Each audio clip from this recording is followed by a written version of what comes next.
भक्ती बंद पाडण्यासाठी मग जर का भक्ती बंद पाडण्यासाठी पर्यंत आलास हे चालू होतं ते काय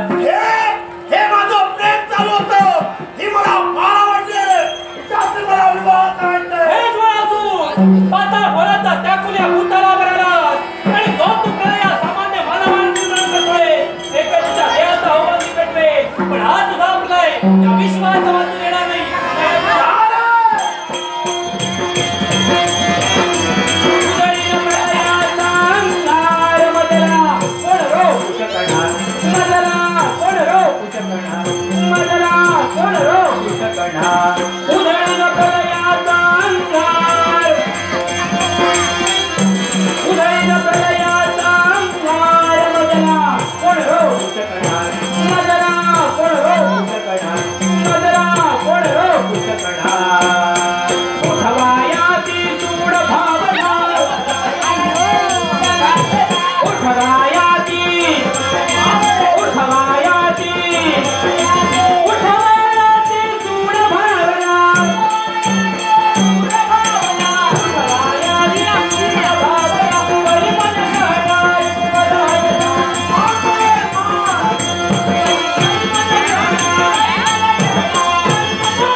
जोपर्यंत प्रतिती